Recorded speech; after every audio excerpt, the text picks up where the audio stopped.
amém? Paz seja convosco. Depois da primeira parte, nós falamos sobre fé. Nós vamos dar continuidade a nossas bem-aventuranças. Na verdade, nós ainda estamos em introdução. Se Deus assim permitir, eu acabo a introdução hoje. A gente está iniciando semana que vem. Bem-aventurados humildes de espírito. Prepare o seu coração. Se você tem algo que você vai tomar uma lambada, porque eu já estou antecipando os estudos, vai ser isso aí. Tá? Começando só uma degustação, um menu degustação. Por que ser humilde de espírito está em primeiro lugar? Ser humilde de espírito está em primeiro lugar porque você precisa se esvaziar. Antes de você construir qualquer coisa, primeiro você derruba. Então, esse é o que vai vir provavelmente a partir da semana que vem. Marreta de Jesus. Entendeu? Marreta de Jesus batendo nas colunas do seu coração. Amém? Não é no dedo não, irmão Cláudio. Na marreta, na coluna do coração. Só retomando na semana passada, nós só iniciamos esse trabalho. Nós falamos que as bem-aventuranças elas são as características ou qualidades essenciais de um cristão. Papai e mamãe estão ali, ó. O grande alvo, nós falamos que o grande alvo da humanidade é ser, semana passada, o grande alvo da humanidade é ser o quê? Feliz. Tá? Nós somos chamados, não querida, vai cá, lá com a mamãe. Tá? Nós somos chamados não para ser feliz, mas o mundo nos fala que nós temos que ser felizes. Tá? Ninguém quer ser triste, ninguém quer ser maltratado, não é esse o objetivo, não é ninguém chamado a ficar se chicoteando, como tem algumas religiões lá do México, em que a pessoa ela fica se chicoteando no dia que eles acham lá que Cristo foi martirizado, e eles pegam o chicote e ficam se cortando. Não é isso que Deus está pedindo. Tá? O problema aí é que a felicidade está sendo procurada no lugar errado, no momento, no lugar errado. Qualquer coisa que você faça para eliminar as consequências sem tratar a causa, gera um problema maior. Dei o exemplo da Titi, entendeu? Em que ela ficou 3 dias sem ir no banheiro, ela achou muito lindo e maravilhoso, porque ela não urinou 3 dias e aquilo era um sinônimo de infecção urinária. Simplesmente dar um diurético para ela, ou qualquer coisa, ela talvez voltasse a urinar, talvez. Tá? Mas a causa, que é a infecção urinária, não foi tratada. E aí o que acontece? Nós temos elementos como, por exemplo, a febre. A febre é, dentro do nosso corpo, um sinal que algo está errado. Quando você tem febre, nós no momento inicial, nós tomamos um antitérmico e não há problema. Você não tem que correr para o hospital toda hora, mas se você viu que aquela febre persistiu, você tem que fazer alguma coisa.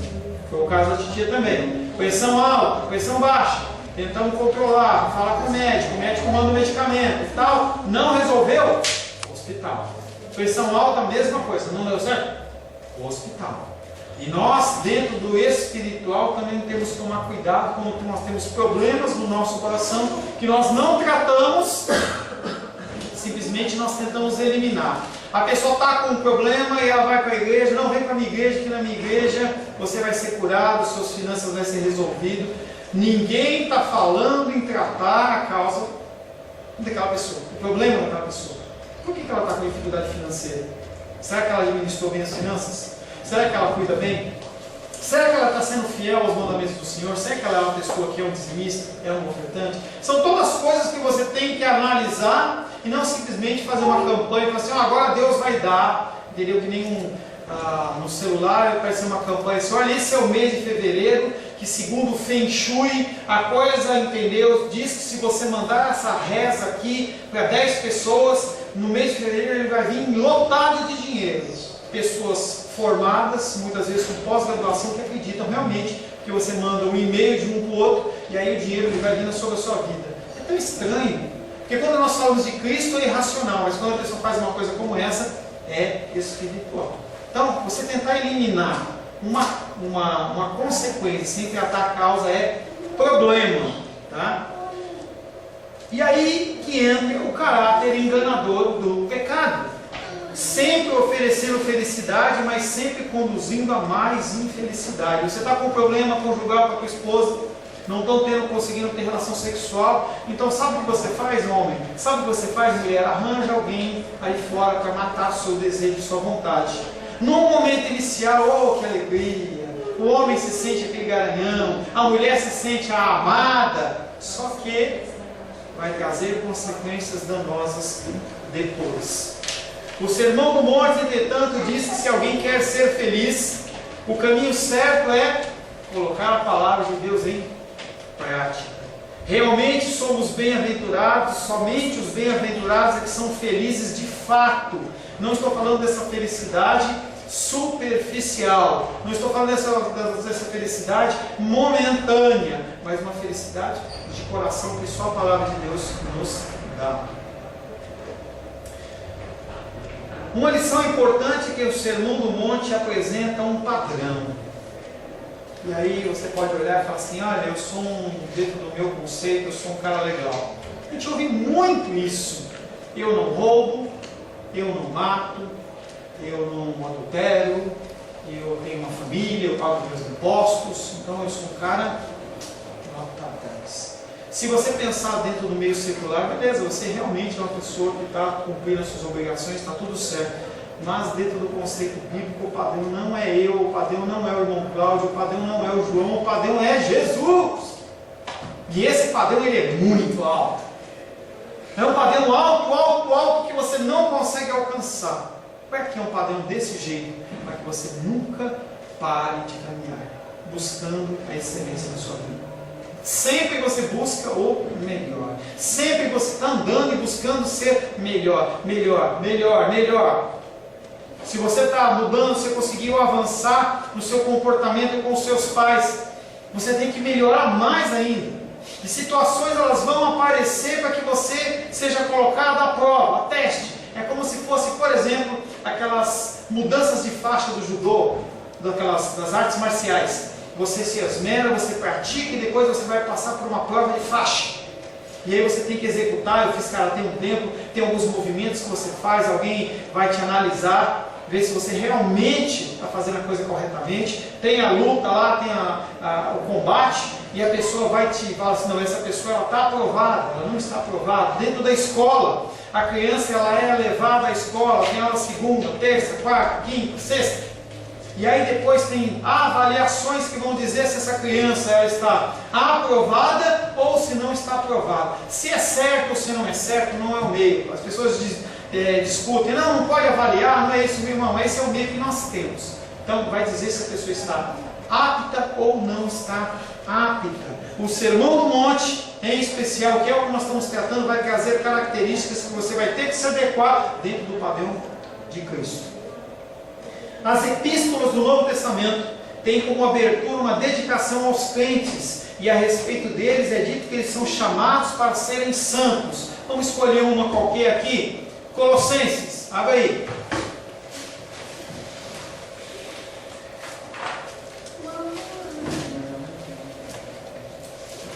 Melhor, Filipenses, vai. Colossenses a gente já trabalhou. Filipenses 1. Muito rápido, muito rápido. Espera um pouquinho.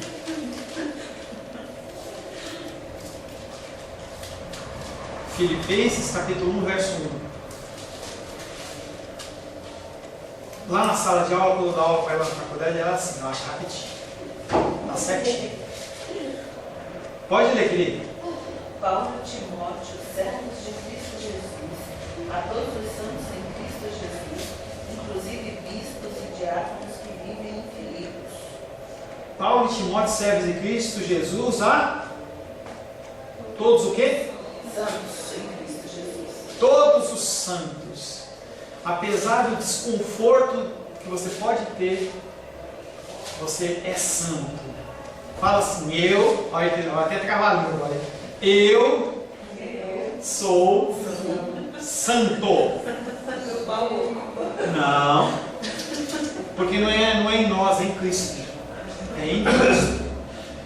A palavra de Deus está dizendo que nós somos santos, separados por Deus, santos. Quando você vê essa mesma chamada na igreja de Corinto, você olha e fala assim, será que o apóstolo Paulo está louco? Na igreja de Corinto, as pessoas, elas, quando tinha Santa Ceia, eles não esperavam uns aos outros, eles iam lá e comiam, porque havia dificuldade, eles partilhavam uma refeição realmente. As pessoas chegavam antes, os mais afortunados chegavam antes e comiam, pegavam todo o presunto, pegavam toda a carne, e não sobrava nada para as pessoas. E pegavam o vinho e tomavam todo o vinho na Santa Ceia. Essas pessoas eram santas. Tinha um ou vários casos lá de pessoas que quando estava na hora da palavra, que ele estava ministrando a palavra, os caras pulavam e começavam a falar em línguas, e era uma gritaria, e o pastor não conseguia pregar. E a palavra de Deus dizia que eles eram santos. Havia um caso, pelo menos mais de um talvez, em que o filho olhava para a madrasta com desejo, tinha relações sexuais com ela, e o povo da igreja de Corinto falava assim, nós somos tão amorosos que nós perdoamos ele, está tudo certo. E Deus olhava para esse povo e falava assim, ele é santo, porque nós não somos santos em nós somos santos em Cristo. É difícil. Nós somos canonizados, apesar da religião católica, romana, ter todo um procedimento, e é um procedimento que a gente tem que respeitar, que eles acreditam lá, entendeu? Em que se você é uma pessoa que fez boas obras, eles vão investigar para ver se realmente houve milagre. Tem todo um procedimento que eu não tenho um entendimento correto disso aí, mas a partir de uma série de passos, o homem diz que aquele homem foi determinado, declarado como santo, ele foi canonizado. Você, a partir do momento em que aceitou Jesus Cristo como Senhor e Salvador, você foi chamado de santo. Importante dizer que os crentes devem viver não num pedaço, não numa parte, que nem eu falei para vocês do fruto, mas na inteireza do sermão do monte. Pastor, difícil, hein? Difícil. Se não for através do Espírito, difícil, se não impossível. Tá? Não é que determinados crentes devem manifestar uma característica, outros devem manifestar outra. Foi aquilo que a gente falou na fé. Poxa, eu olho para a irmã dos reis, é uma pessoa mansa. Eu olho para a Melinha e vejo uma pessoa atenciosa. Não, então cada um tem uma característica e eu sou bom nisso e tudo certo. Não, todos têm que viver todas as características. É uma inteireza. Você não pode ser humilde e não ser manso. Você não pode ser manso e não ser pacificador. Você tem que ser tudo. Claro que nós, conforme nós já falamos, nós temos que entender que tudo é uma evolução, entre aspas, que não é uma evolução no sentido de evolucionismo e nem no sentido do espiritismo, em que você vai fazer a evolução. Não tem um nome lá que você tem que desenvolver. Não é isso, entendeu? É um crescimento espiritual, conforme a palavra vai entrando, você vai sendo purgado das coisas que não prestam. Verdade também é a impossibilidade da manifestação de um sem que haja, mesmo que em menor grau, o outro. E isso é um consolo para você. A palavra de Deus está dizendo que se você tem um, você tem todos. Não é o apóstolo Paulo que está falando, não é o presbítero Sebastião, mas Deus está falando que se você tem um, você tem todos. Pode ser que um esteja mais evoluído e o outro menos, mas você tem isso no seu coração. Isso quem diz é o Senhor. Então você tem que ter.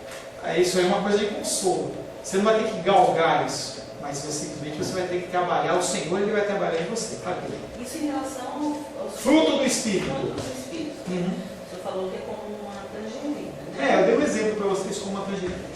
Mas nos dons é diferente. Não, senhora. Cada um tem um dom. Mas os dons eles são dados pelo Senhor conforme Ele apraz segundo a necessidade do corpo do Senhor, do corpo do Espírito. E aí, nesse aspecto, tudo bem, concordo. O Senhor ele pode dar para você um dom de serviço que não dá a mim. Por que não dá a mim? Porque para mim ele deu o dom pastoral. Ele não precisa de 2 pessoas para ser diácono. Ele precisa de um pastor e um diácono. Tudo bem.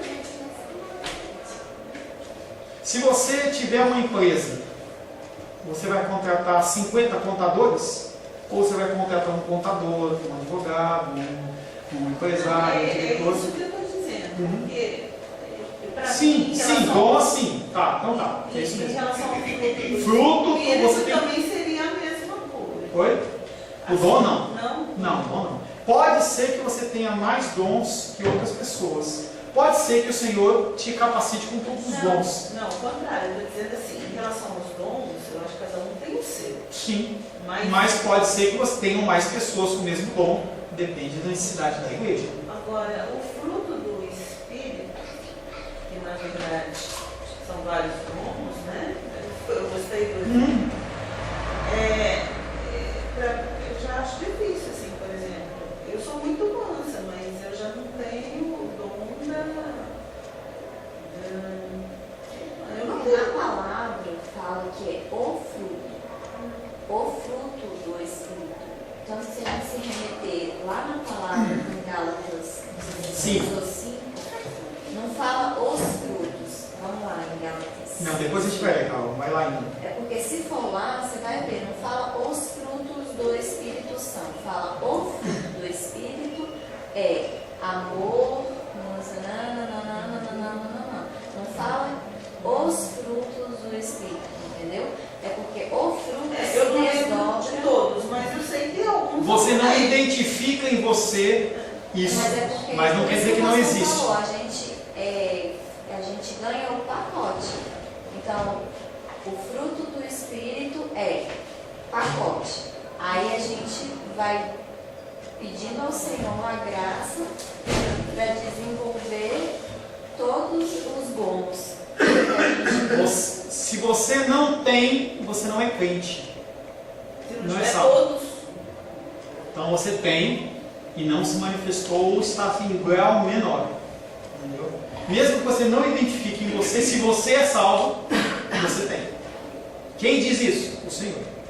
Não sou eu. Eu olho para a vida da Edilene e falo assim, realmente eu não vejo na vida da Edilene amor. Ou pessoa ruim. Mas se você é salvo, você tem uma quantidade menor. Mas vai ser trabalhado aqui. Não importa se você no ensino fundamental, no ensino médio, na faculdade, você tem notas. Com o Senhor não tem isso. É uma outra coisa que é abençoada. O que importa é que você esteja caminhando nessa jornada. Então você tem que estar sempre em movimentação, não pode ficar parado. Então as situações elas vão ocorrendo, então pode ser, é que eu não tenho como fazer um gráfico aqui, mas pode ser que você tenha mansidão, você identificou mansidão, né? Mansidão de 0 a 100, você está em 10, porque o padrão 100 é Jesus, tá? E é um padrão alto para o ser humano, padrão 10. Você está com o padrão 0,1 em amor, mas você tem. E aí depois vai estar com 0,2. Mas e o pastor Paulo? O pastor Paulo tem 15 de amor. Não quer dizer que você está pior que eu. O Senhor ele vem trabalhando no seu coração numa condição e em mim em outra. Então não vai falar assim, quem não tiver nota 5 não passa. Não tem isso. O Senhor está vendo que dentro das situações que vão sendo impostas a você, como você reage. E é isso que importa. O Senhor sonda o coração e vê como você está. Não em detrimento ao irmão do lado, e sim em detrimento ao teu caminho. Usando aí do modelo da mexerica, Gostou, né? Se você olhar uma mexerica, a estrutura dela, os gomos dela não são do mesmo tamanho. Cada um tem um tamanho. Eu acredito que nós somos mexericas de mesmo peso, com gomos diferentes, né? Um tem mais amor, um exercita mais mansidão, é mais ou menos isso. Servidão. Deixa eu constranger uma pessoa aqui. Servidão. Tem alguém mais servo aqui do Carrasar? O dom não é ela. O Senhor deu o dom da servidão para ela. Entendeu? Então ela chega, ela faz uma coisa, faz outra, vai aqui, não sei o quê. Isso é dela. Porque o Senhor colocou nela. Mas com certeza tem coisas em que ela é falha. E aí o que acontece? A servidão da Rosário, ela influencia pessoas a serem servas. A mansidão, a gente não tem tanto convívio assim, pessoal com a Edilene, mas a mansidão da Edilene vai gerar no coração da pessoa, você fala assim, poxa, eu estou sendo muito duro nesse aspecto, eu vou tentar ser, como é que você consegue? Isso chama-se, Provérbios, me foge o versículo, chama ferro afiando ferro, em que as pessoas elas vão começar a ver exemplo nas outras pessoas. Fidelidade, um exemplo, Sebastião, fiel, esse homem é um cara fiel, é um homem que desde o começo, entendeu, lá quando aconteceu todas as coisas, foi uma das pessoas que me defendeu, está comigo, vai, me liga, está precisando de alguma coisa, eu vim aqui trocar o ventilador, peguei o ventilador das crianças, vou mandar arrumar outro, coloquei, fechei a chave dentro da igreja, quer que eu levo aí?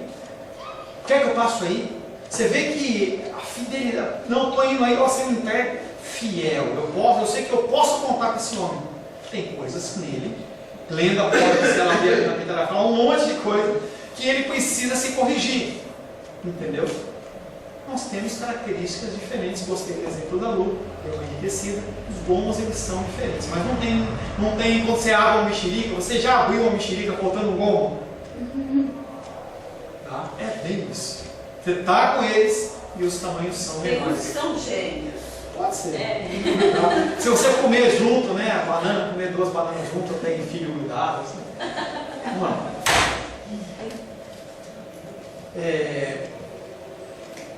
Verdade também é a impossibilidade da manifestação de um sem que haja o outro, mesmo que em menor grau a manifestação dos outros como fruto do Espírito. Não podemos confundir, e aí a gente volta, não podemos confundir a ação moral na sociedade da parte sobrenatural. Porque nós já falamos que a ação sobrenatural, ela vem do Espírito e ela é imaculada e não maculada pelo pecado.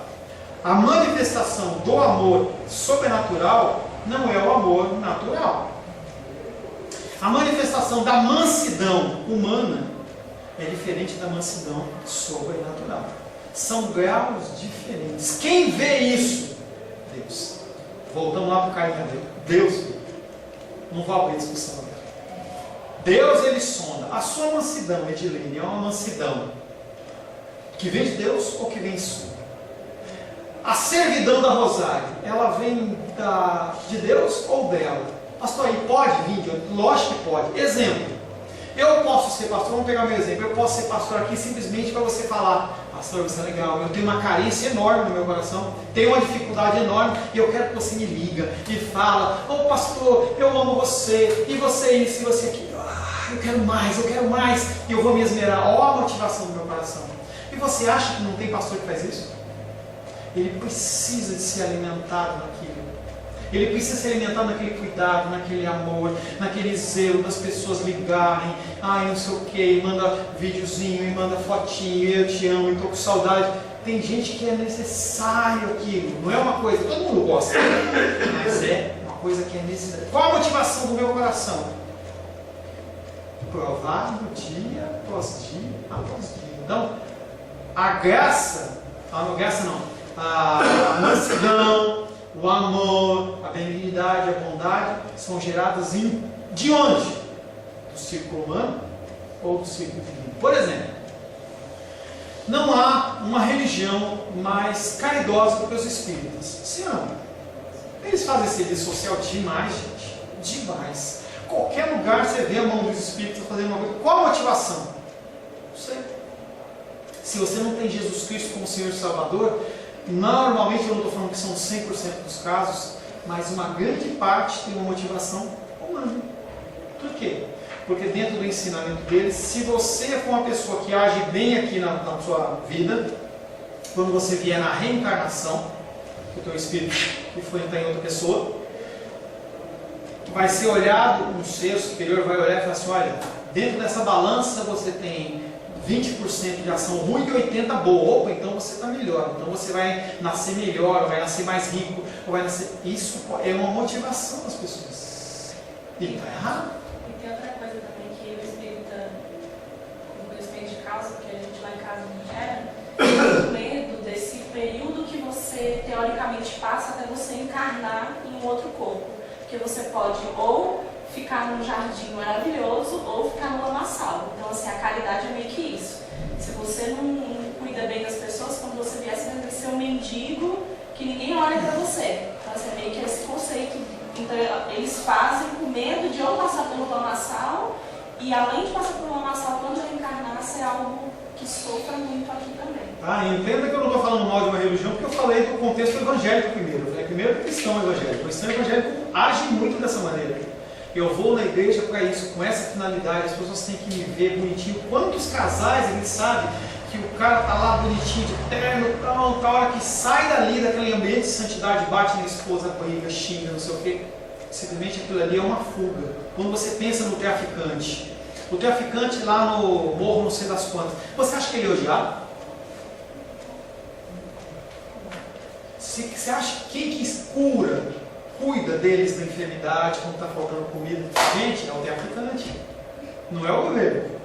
Quando o cara está precisando de alguma coisa, vai lá para o traficante, porque o traficante acaba virando como um rei daquele lugar. E ele acaba cuidando daquela pessoa. Mas por que ele faz isso? É uma inspiração sobrenatural de Deus? Não. Talvez no sentido de acalmar o seu coração, porque ele sabe que ele está oferecendo droga para crianças, as crianças estão se perdendo, estão se morrendo e tudo mais. No sentido de controlar a sociedade onde ele mora. E tem uma série de contextos. Alguém ajuda, por gentileza? Nas bem-aventuranças não encontramos menções a qualidades naturais. Pessoa alguma, por nascimento e natureza, apresenta tais características espirituais. Ninguém, por si mesmo, consegue manifestar algo sobrenatural de Deus. Apenas o que vem de Deus. Da mesma maneira que as pessoas diferem quanto à sua aparência física, assim também diferem no tocante ao... João, por favor. Por favor, João, acompanhe. Da mesma maneira que as pessoas diferem quanto à sua aparência física, assim também diferem no tocante ao temperamento. Surgem então frases como: esse homem é muito mais crente que outros crentes. Mas aí nós estamos pensando dentro do conceito social. A gente olha qual que é a desenvoltura dessa pessoa, e você olha realmente na sociedade pessoas que são comportamento sério, só que assim, não tem como há no cara. Até o cabelo da pessoa. Olha, semana passada, vocês têm que me avisar, gente. Você não pode fazer esse tipo de coisa, é pecado, hein? Semana passada, eu liguei o ventilador mais forte, meu cabelo ele estava parecendo um alvinho aqui, assim, ó. E ninguém falou nada. Eu sei que fiquei 1 hora falando, eu só olhava a minha filha dando risada ali, não sabia o que era. Eu falei assim, vou brigar com ela no fim do culto, né? Aí a hora que eu fui ver o vídeo, é o cabelo assim, entendeu? Vocês têm que me avisar, faz assim. Isso é pra internet, gente. Voltando. São muito mais crentes que os outros. Então, às vezes, o cabelo da pessoa são muito mais crentes que os outros. A gente tira um conselho. Deixa. Aconselho a meninas, em especial, e aí a menina vai casar, está namorando, ela olha e fala assim: ai, pastor, ele é tão maravilhoso, ele é doce, ele é legal, ele é romântico, ele me traz flores, só falta ser crente. Ou seja, só falta tudo. Tá? Conceito natural, ele não pode ser um fator determinante nas suas decisões. Você tem que buscar o sobrenatural. A consequência dessa confusão é que o mundo tem entrado na igreja e a igreja tem se mundanizado. Você precisa encontrar na igreja pessoas que são ex-pais de santo. E não há problema nenhum, glória a Deus se tiver, entendeu? Ex-pais de santo, mas não. Você é identificado não como o convertido, eu sou ex-pai de santo, eu sou ex-tal, eu sou ex-macumbeiro, eu sou ex-espírita, eu sou ex-qualquer coisa, homossexual.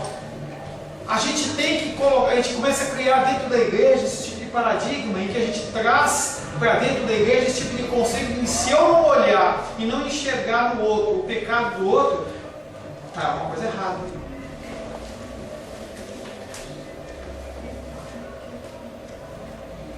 Dizem-nos que precisamos tornar a igreja mais atrativa. Vai descer, ou não? Vou. Fazer mesmo, rapaz.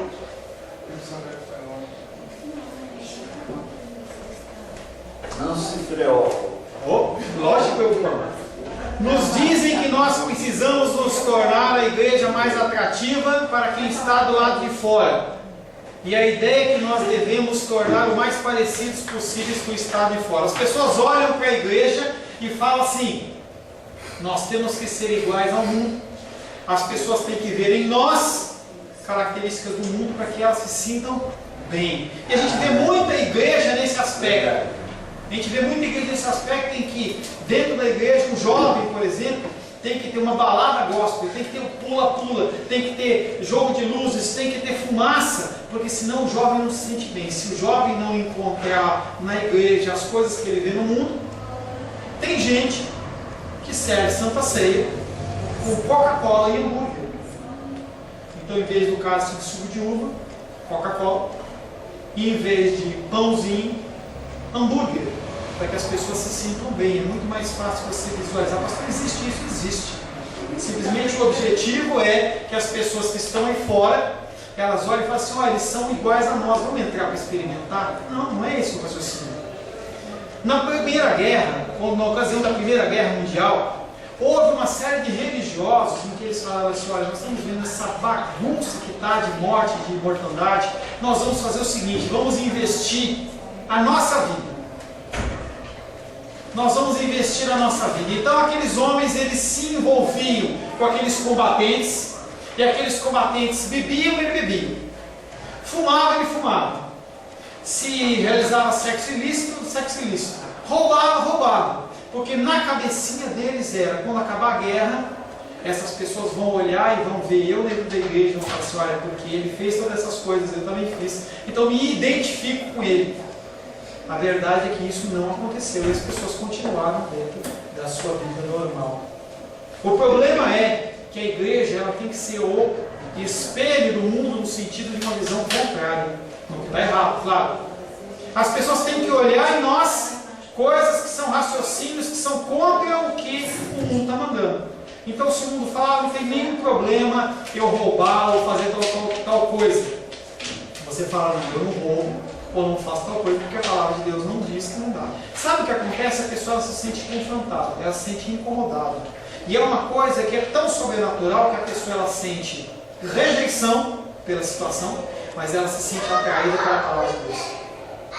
A pessoa está com um problema de homossexualismo, está sendo pregado contra o homossexualismo, a pessoa tem repúdio em relação àquilo que está sendo falado, mas ele é atraído, porque quem atrai é o Senhor. E aí tem um conceito que, se Deus assim o permitir, ou que a gente vai falar sobre os conceitos da reforma, em que um deles fala sobre a graça irresistível.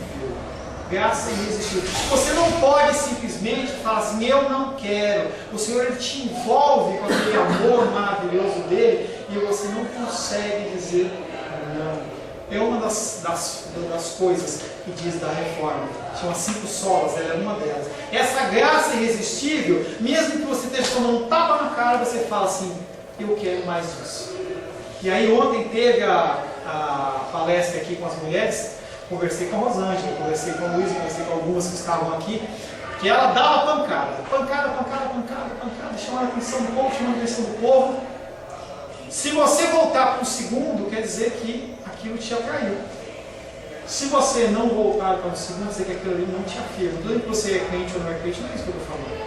As coisas que realmente provêm de Deus, você recebe. Aqueles que não são de Deus, você fica numa luta, e você pode ser que você receba. E tem coisas que você não recebe. Tem exemplos de vocês, e aí você mesmo, já conversei com você sabe de exemplos de coisas que vêm como uma verdade. Eu lembro que uma vez eu peguei uma palavra desse exemplo, uma palavra dura. Uma noite. E aí eu olhava, usava a Carolzinha mesmo. E aí a Carolzinha estava ali do lado do Fabio e ficava. E aí nós nos encontramos, acho que uma segunda ou uma terça. E aí eu preocupado, falei assim: caramba, todo mundo falando que foi muito duro. Eu falei: será que eu bati na carne? Bati? Porque, gente, eu sou humano. Eu sou influenciado, as coisas como eu falo, elas são influenciadas muitas vezes pelo meu estado de espírito. Tá? Eu falei: será que eu tinha brigado com a Rosângela? Ou a Rosângela não fez a carne ficar dura e eu gostei, eu estava equivocado. E eu fiquei muito preocupado em relação àquilo. E aí eu fui sentar com a Carolzinha E aí a Carol, conversando comigo, assim, pastor, você foi duro. Eu falei assim, ai Carol, já sei. E ela ficou falando, você foi duro por causa disso e tal. E enquanto você falava, eu falava assim, eu acho que não é de Deus isso não. Eu acho que é do coração do pastor Paulo. Eu acho que não é.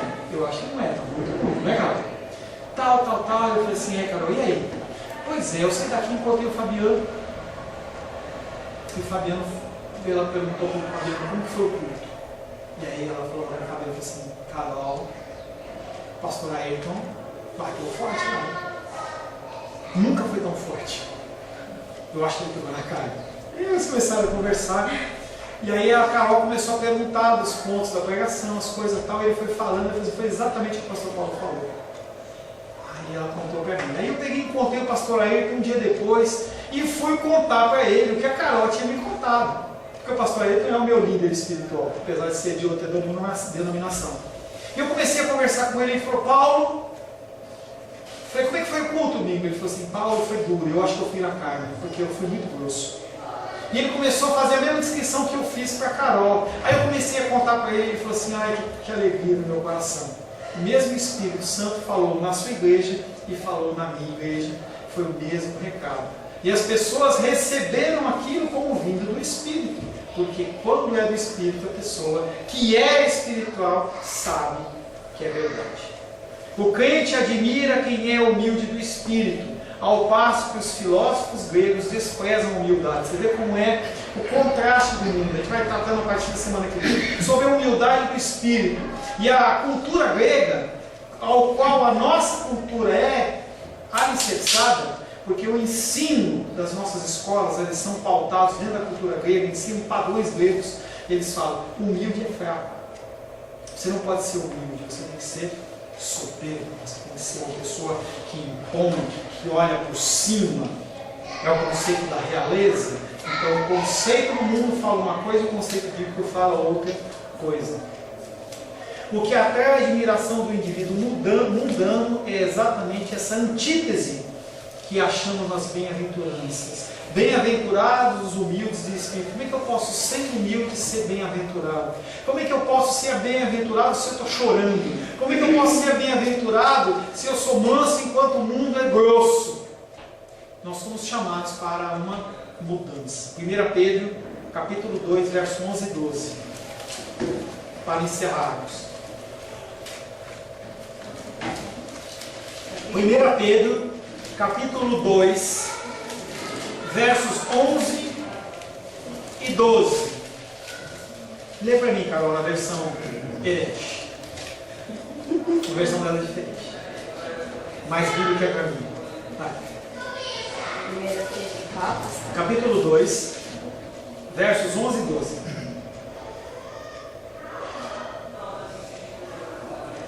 Caríssimos, eu vos exorto, como peregrinos e estrangeiros, a que vos abstenhais das concupiscências carnais que guerreiam contra a alma.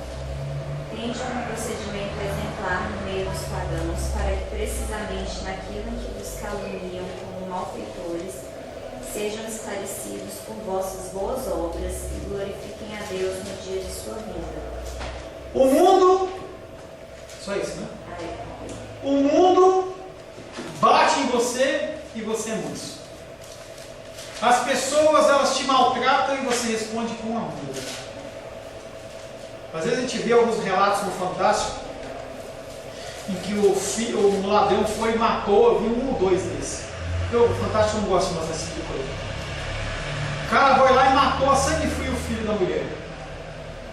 A mulher é colocada frente a frente do seu assassino e fala assim, eu estou orando por você. Eu te perdoo. Isso não é natural, gente. A vontade nossa é voar no pescoço da pessoa. Quem é mãe, quem é pai sabe disso. O mundo fala para você agir de uma maneira, maltrata você e mesmo assim você age de uma maneira diferente. Jesus Cristo só fez o bem. Só fez o bem. Foi martirizado, chicoteado, caluniado, colocaram a coroa na cabeça dele, fizeram ele carregar aquela cruz lá, tiraram a sua roupa, deixaram ele nu. Era uma vergonha, ainda hoje é, mas aquilo era uma vergonha enorme para o judeu. Ele nu na cruz, não havia paninho na igreja católica, não havia, estava nu mesmo. a genitália dele estava aparecendo, a mamãe dele ali, e ele olha e fala: Senhor, perdoa o que eles estão fazendo, eles não sabem. Deram vinagre, ele pediu água, né? Deram vinagre. Vou falar hoje à noite sobre isso, tá? Sobre a sede. Tá? Ele pediu água, nós estamos falando sobre a mulher samaritana, pediu água e deram um vinagre para ele. Tá? Então é o cúmulo da maldade. A gente está vendo a pessoa sofrendo, deixa eu afundar mais a cabeça dessa pessoa, deixa eu pisar mais. E mesmo assim Cristo a abençoa. Como que nós vamos fazer isso se não for de uma forma espiritual? Amados, exorto-vos como peregrinos e forasteiros que sois, vocês não são dessa terra, vocês estão de passagem. A vos absterdes das paixões carnais que fazem guerra contra a alma. Você sabe o que é certo e o que é errado. Tente optar pelo certo. Mantendo exemplar o vosso procedimento no meio dos gentios. Você tem que dar exemplo. As pessoas têm que olhar para você e falar assim: ele e ela não responde como os outros respondem. Há situações. Você está com câncer, você está com dificuldade, está com dificuldade financeira. Em vez de você reclamar, murmurar, você está dando sorriso. Você fala: você está louco, cara? Mantendo exemplar o vosso procedimento no meio dos gentios. Por que finalidade? Por que motivo? Qual o objetivo disso? Para que naquilo que falam contra vós, outros como de malfeitores, observando as vossas boas obras, glorifiquem a Deus no dia da visitação. Tsunami. Alguns anos atrás. Tsunami. As pessoas matavam os cristãos, chicoteavam os cristãos, empalavam os cristãos, colocavam em pleno século XX, colocavam uma estaca no ânus do cristão e saía pela boca. E aí aqueles homens, aquela nação, aquela região foi devastada pelo tsunami.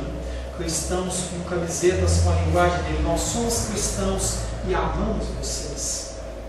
As pessoas olham e falam assim: por que eu estou maltratando você e você está me alimentando, você está me dando água, você está cuidando de mim, sendo que eu não mereço isso? Para que, naquilo que falam contra os outros, como de malfeitores, observando-vos nas suas boas obras, glorifiquem a Deus no dia do juízo. Se vocês querem servir a Deus, sirvam a Deus. Se querem servir a Baal, o mundo, sirvam a Baal, o mundo. Você não pode ter um pé aqui, um pé lá. Há um conceito secular em acha que você pode manter um pé lá, um pé cá. A hora que está bom, você fica, se está ruim, você ficar lá. E aí eu sou crente um tempo, e depois eu vou para o carnaval, e eu danço lá, e eu fico com ninguém. Cenas horríveis, gente. Em que a gente olha a figura feminina, filha feminina que a gente olha como uma figura de pudor, as meninas fazendo xixi na rua, sendo o governo sendo obrigado a dar multa para quem fizer urinar na rua, e as mulheres urinando na rua. Gente, onde nós estamos? Que nível é esse? Em que as pessoas elas precisam ser policiadas para homem a descarado, não estou justificando, mas a gente olha a figura da mulher, a mulher ela está urinando, abaixando lá, urinando e continua provocando. O negócio é muito desganhento e muito crente fazendo isso. Quer viver no mundo, viver no mundo. Não há comunhão com um estilo de vida e outro. Não vou ser eu que vou julgar você.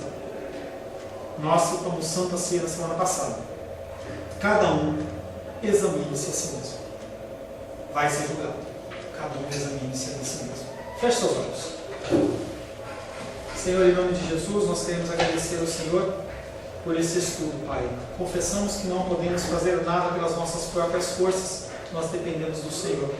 Por isso, Pai, em nome de Jesus, nós clamamos que o Teu Espírito sempre nos constrange, para que nós possamos mudar, ser transformados segundo a Tua imagem e semelhança, em nome de Jesus.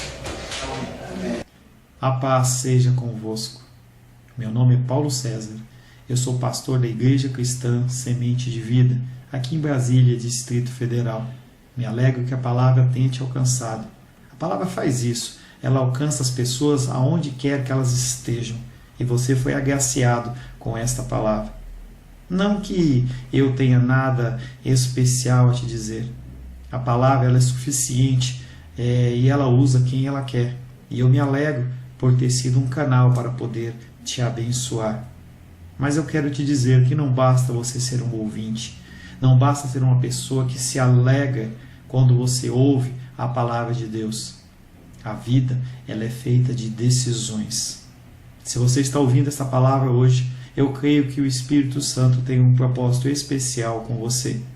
Muito mais do que prosperidade, muito mais do que uma cura física, uma cura emocional ou espiritual, Ele quer te alcançar para a vida eterna. Nós investimos nosso tempo, nós investimos as nossas forças em coisas terrenas, mas o Senhor, Ele tem muito mais a oferecer. Ele tem sim para você a cura, Ele tem sim para você a prosperidade, mas Ele tem muito mais que isso. Submeta-se a um Deus que Ele é capaz de mudar e transformar a sua vida por completo. Creio que o Espírito Santo Ele é capaz de tocar o teu coração. Quero pedir que você curve a sua cabeça. Senhor, em nome de Jesus, coloco na tua presença essa vida que ouve esta ministração, que ouve esta palavra. Pai, eu não tenho capacitação nenhuma, mas o teu Espírito Ele é capaz sim de tocar nesta vida, gerar nela mudança, transformação, arrependimento, e que ela possa simplesmente bater no peito, convencendo-se que é pecadora e que precisa de um Deus salvador. Não há um caminho a ti, meu Deus, que não seja através de Cristo. E eu lhe peço, Pai querido, que você alcance essa vida e ele possa sim tomar uma decisão pessoal pelo Senhor, em nome de Jesus. Amém. Amém, meu querido. Amém, minha querida. Fico contente que você esteja ouvindo essa ministração até o fim. E peço que você não se limite a ouvir os cultos pela internet. Você procure perto da sua casa uma igreja, um lugar que proclame a palavra do Senhor. Eu oro para que o Espírito Santo te direcione nessa busca, porque muita coisa tem sido oferecida que não é o Evangelho. Eu abençoo a sua vida em nome de Jesus. Amém.